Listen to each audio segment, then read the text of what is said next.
तो अब फिर हम 4 बार जल से स्नान कराएंगे। नहीं जल से ये ऐसा लेंगे शुरू में आपको अपना पहले हम गणेश जी को 4 बार सबको स्नान करेंगे। जय श्री राम। मेरा नाम निरंजन पाल।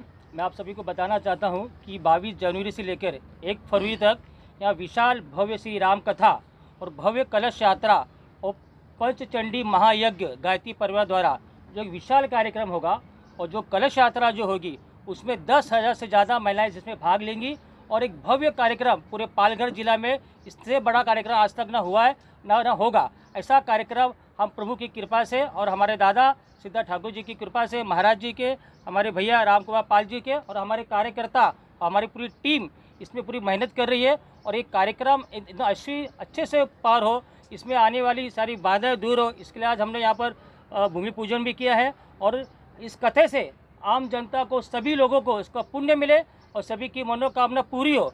ऐसे हम प्रभु के चरणों में प्रार्थना करते हैं कि इस कथा से जो कथा सुनने आएंगे और जो घर पे बैठ के सुनेंगे, इसके पूरा लाइव होगा कथे का और सभी को इसका पुण्य मिले, सभी की मनोकामना पूरी हो और सभी के कष्ट संकट इस कथे से दूर हो। जय श्री राम। हमारे साथ में संरक्षक हैं कार्यक्रम के, हमारे बड़े भैया श्री राम कुमार पाल जी हैं। इस जगह के जो मालिक हैं वो सिद्धार्थ जी साथ में हैं।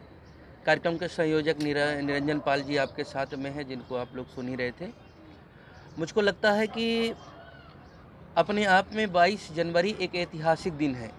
जैसे भगवान राम के प्रागट्योत्सव का दिन रामनवमी है, वर्षों से जिस तरह से हम लोग मनाते आ रहे हैं, वैसे ही 22 जनवरी भी है, क्योंकि भगवान राम का 14 वर्ष का वनवास और उसमें जितनी विघ्न थी, समुद्र पर सेतु बनाने तक को लेकर के, रावण को मार करके रावण दहन तक, फिर रामराज की परिकल्पना को, लगभग इस कलयुग में 550 वर्षों तक भगवान राम के मंदिर तोड़ने के बाद में भी, और मुझको लगता है सांस्कृतिक लड़ाई की सबसे बड़ी जीत के रूप में राम मंदिर हम लोगों के सामने है। और 22 जनवरी भगवान के प्राण प्रतिष्ठा का दिन है। जिस दिन भगवान प्राण प्रतिष्ठित हुए थे राम मंदिर पर, उसी दिन से यहाँ राम कथा की गंगा प्रवाहित होना है।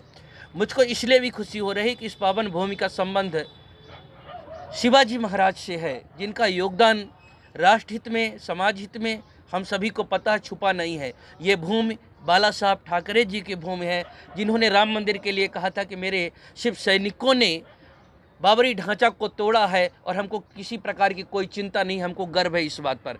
तो निश्चित तौर पर कह रहे हैं कि राम मंदिर का निर्माण अभी चल ही रहा है, पूर्ण नहीं हुआ है। राम मंदिर का निर्माण केवल मंदिर का निर्माण नहीं है, राष्ट्र मंदिर का निर्माण है। और वो पर्व, वो ऐतिहासिक क्षण जिसको पिछले साल 22 जनवरी को भगवान प्राण प्रतिष्ठित हो रहे थे, देश के यशस्वी प्रधानमंत्री जी उसके प्राण प्रतिष्ठा में सम्मिलित थे। प्राण प्रतिष्ठा में कहीं न कहीं उनका हाथ लग रहा था, मुख्य यजमान थे। हमारे प्रदेश के यशस्वी मुख्यमंत्री योगी आदित्यनाथ जी उसके साक्षी थे और हम सब वहाँ खड़े होकर के साक्षी थे, देख रहे थे, उसमें व्यवस्था में थे, दर्शन कर रहे थे। और उसी समय वार्षिकोत्सव जब चल रहा भगवान राम का प्राण प्रतिष्ठा का, उसमें ये राम कथा का शुभारंभ हो रहा है। तो जो मेरी मूलभूत अवधारणा है, सर्वे भवन्तु सुखिनः सर्वे सन्तु निरामया सर्वे भद्राणि पश्यन्तु मा कश्चित् दुर्भाग् भवेत्। हम सब सुखी, सबको सुखी करना चाहते हैं, सबको निरोगी बनाना चाहते हैं, हम सभी का कल्याण करना चाहते हैं। और हमारा जो सूत्र है वो वसुधैव कुटुम्बकम, पूरे पृथ्वी को ही अपना कुटुंब परिवार मानते हैं। तो सर्व कल्याण, सर्वजन हिताय, सर्वजन सुखाय की भावना को लेकर के ये राम कथा की गंगा प्रवाहित होगी। और आप जानते हैं राम कथा कल कामद गाई। कामद का मतलब है संपूर्ण कामनाओं को पूर्ण करने वाले। किसी प्रकार का कोई कामना है तो ये कथा उसको भी पूर्ण करती है, किसी का कुछ भी मनोरथ है ये कथा उसको भी पूर्ण करती है। और एक बात यहाँ के लोगों को लगता है, यहाँ जनजीवन ज़्यादा भाग रहा है, ज़्यादा कहीं न कहीं व्यस्तता बनी हुई है। और रामचरितमानस ही नामा सुनत श्रवण पाई विश्रामा। भगवान की कथा थोड़ी हृदय को विश्राम देने वाली है। हम मंगल ग्रह तक पहुंच गए, जीवन में मंगल कैसे आएगा? और राम कथा ही जीवन में मंगल ला सकती है। इसलिए यहाँ पर हम राम कथा, श्री राम महायज्ञ सृष्टि का कहीं ना कहीं शुद्धिकरण के लिए, स्वस्थ प्रकृति के लिए हम लोग भव्यता के साथ, शुद्धता के साथ करेंगे। ये हमारा मूल उद्देश्य है। सर्वप्रथम मैं अभिनंदन देना चाहता हूँ और शुक्रिया कहना चाहता हूँ राजकुमार जी, गुरु जी, निरंजन।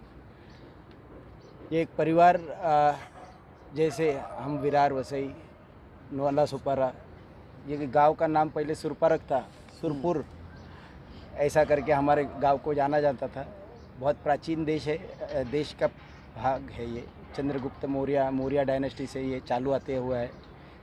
देवों की भूमि का बोला गया है हमारे परिसर को। इधर भद्राचार्य जी, राम भद्राचार्य जी आए, अभी गुरु जी आए। ये बहुत पावन अवसर है कि हमें भी इस चीज़ का कोई छोटा सा भाग,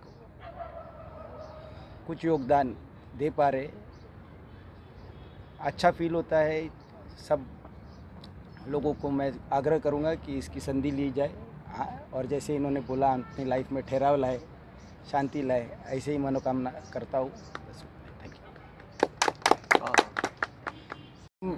पर्टिकुलरली हम आज जनता के बीच में आ जाके जो प्रसार और आज जो लाइफस्टाइल जी रहे हैं लोग, और उसमें से जो ठहराव ये कथा लाती है, ये सब को आज कोई ना कोई सामाजिक काम, कोई धार्मिक काम, ये सब से हमारा परिवार हमेशा जुड़ा हुआ है ये। और अच्छा लगता है कि मैं उसका छोटा सा जो भी पात्र प्ले कर सकता हूँ कर पा रहा हूँ। धन्यवाद। मैं आपको बताना चाहता हूँ कि 22 जनवरी जो सबसे पावन दिन है, जिस प्रभु श्री राम मंदिर का प्राण प्रतिष्ठान हुई थी, वो दिन हम किसी ने भूलना नहीं चाहिए। वो दिन हर हिंदुत्ववादी, हर देश के नागरिक को याद होनी चाहिए। इसलिए हमने हर बार 22 तारीख को ही सुना है। हम जब भी कथा करेंगे 22 जनवरी को ही करेंगे, और हमेशा वो याद दिलाएंगे कि वो जो मंदिर हमको, जो श्री राम जी का मंदिर इतनी आसानी से नहीं मिला है, ना बना है, उसके लिए हमारे कितने कारसेवकों ने अपनी जान की बलिदान दिए। तो उनको भी जागाना, उनके परिवार को लाना, उनके परिवार को मिलना, उनको शुभेच्छा देना और उनका भी सम्मान करना, और जो शहीद हो गए उनके लिए श्रद्धांजलि करना। ऐसा करके एक पूरा भक्ति में वो कार्यक्रम रहेगा कि जो कलश यात्रा हमारी रहेगी, जिसमें 10,000 से ज़्यादा महिलाएं पुरुष रहेंगे, जिसमें हर चीज़ की व्यवस्था रहेगी। और साथ में उसके बाद यहाँ पर संगीतमय भजन का कार्यक्रम होगा, जिसमें बड़े बड़े सिंगर को बुलाए जाएंगे, एक्टर वगैरह को बुलाए जाएंगे। और इसके बाद 10,000 लोगों का विशाल भंडारा, यहाँ प्रतिदिन भंडारा होगा। पर जब तक कथा 1 तारीख 22 जनवरी से लेके 1 फरवरी तक प्रतिदिन भंडारा है। और इसके बाद आपको सभी को पता है कि भगवान यज्ञ से प्रकट हुए, इसलिए यहाँ पंचकुंडी महायज्ञ रखा गया है कि यज्ञ में आके सभी ने उसमें आहुति डाले और अपने जीवन को धन्य करे। कि सबसे बड़ा यज्ञ करना सबसे बड़ा पुण्य का काम है, क्योंकि प्रभु श्री राम जी ने भी यज्ञ किए थे, अश्वमेध महायज्ञ। तो हम भी एक छोटा सा यज्ञ पंचकुंडी कर रहे हैं, और सभी की कृपा रही तो एक बार हम भी जो प्रभु श्री राम जी ने जो यज्ञ किए थे अश्वमेध महायज्ञ, वो भी हम कर पाए, ऐसे प्रभु से हम प्रार्थना करते हैं। आज के समय में ही तो ज़रूरत है, क्योंकि हम सहिष्णु हैं। हम 3 दिनों तक ताकत होने के बाद भी समुद्र के किनारे बैठ कर के प्रतीक्षा कर लेते हैं कि समुद्र प्रेम से मार्ग दे देता है तो बाण संधान नहीं करेंगे। और उसका कहीं न कहीं हमारी सरलता को, विनम्रता को कायर समझ लिया गया, और इसीलिए हम लोग लगातार प्रतीक्षारत रहे।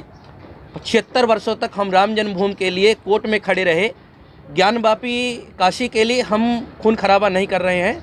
हम लगातार प्रतीक्षारत हैं कि न्यायालय का जो निर्णय आएगा उसको मानेंगे। और मथुरा जो हमारे आस्था का केंद्र है, हम अपने लिए आस्था के लिए कुछ भी करेंगे। हम लगातार कटिबद्ध हैं, परंतु हम खून खराबा पर नहीं जा रहे हैं। परंतु जिस तरह से अभी संभल की घटना आप लोग देख रहे हैं, हमको कोई बिल्कुल कहने में हिचक नहीं है। अगर हम ही नहीं समझेंगे, हम ही नहीं देखेंगे तो क्या कहेगा। तो राम का जो चरित्र है ना, वो राम का मतलब ही होता है, राम माने राष्ट्र, माँ माने मंगल, संपूर्ण राष्ट्र के हित को सन्निहित करना। रामो राष्ट्रस्य सर्वस्वम, रामो राष्ट्रस्य दैवतम, रामो राष्ट्र पिता प्रोक्ता, रामो राष्ट्रस्य मंगलम।